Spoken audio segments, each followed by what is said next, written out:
ہم بہنیں ہیں، ہم بیٹیاں، ہم عزت ہیں، کھیتوں سے کھلیانوں تک، چولہے سے ملو مشینوں تک، جس راہ پہ ہمارے قدم پڑے اس قدم کے نیچے عظمت ہے۔ ہم اس دنیا کی رونق ہیں، ہم سے یہ دنیا جنت ہے۔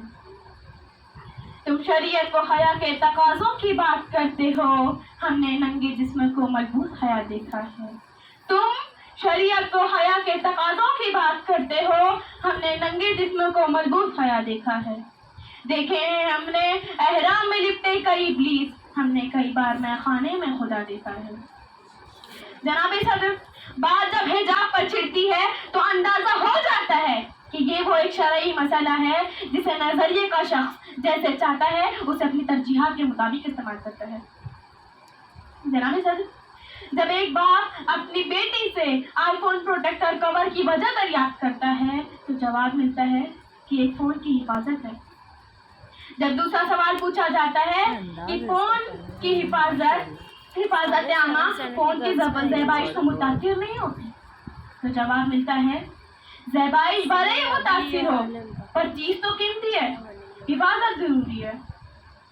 جب تیسرا سوال پوچھا جاتا ہے تو ہماری لبریز کی زبان پر ایک قسم کا تالا لگ جاتا ہے کہ بیٹی بھی ایک قیمتی تحفہ ہے، بھلے اس کی زیبائش متاثر ہو پر چیز تو قیمتی ہے، حفاظت ضروری ہے۔ والد کا یہ کہنا ان تمام اشخاص کے لیے ایک بہترین جواب ہے جنہیں اس تحفے کی اصل قدر ہی نہیں معلوم۔ زمانے کی جہالت کا عالم تو دیکھ اقبال، زمانے کی جہالت کا عالم تو دیکھ اقبال، قیمتی چادریں بے جان قبروں پر اور زندہ عورتیں بے حجاب پھرتی ہیں۔ ماشاءاللہ۔ جناب صدر، یہ بات اس معاشرے کے لیے ہے جہاں روح ملبوس حیا اور جسم بے پردہ ہو۔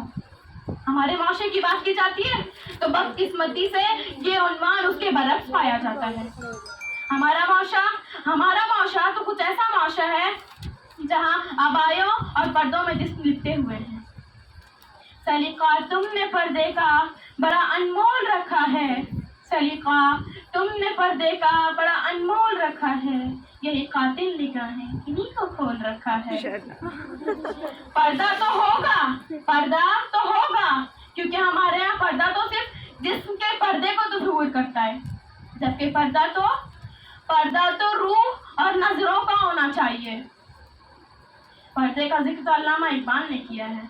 دیکھے ہیں ہم نے احرام میں لپٹے کئی ابلیس، ہم نے ننگے جسم کو ملبوس حیائی کا رونا روتی ہیں۔ میں سوال کرتی ہوں ان تمام پردہ داروں اور بے پردہ داروں سے، کیا پردہ صرف عورت کے لیے ہے؟ اگر ہے تو کیا وہ روح اور نظروں کا نہیں ہے؟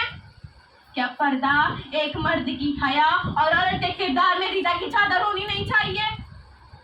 اگر ہونی چاہیے تو آج سے یہ ہمیں عہد کرنا ہوگا، پردہ تو ہوگا نظروں کا بھی، روح کا بھی، پردہ تو ہوگا ایک مرد کا بھی ایک عورت کا بھی، پردہ تو ہوگا حیا کا بھی رضا کا بھی۔ وفا کے ٹکرائے بھی ہوا حیا کی چادر نہ سر سے سرکنے دینا، کٹینوں جتنی بھی مسافتیں نہ خود کو کبھی بھٹکنے دینا۔ میرا دل تو نہیں چاہ رہا کہ اس موضوع کو ختم کروں، کچھ وقت کی قلت ہے، کچھ مضمون طوالت ہے، کچھ کہہ بھی نہیں سکتی، چپ رہ بھی نہیں سکتی۔ ماشاءاللہ۔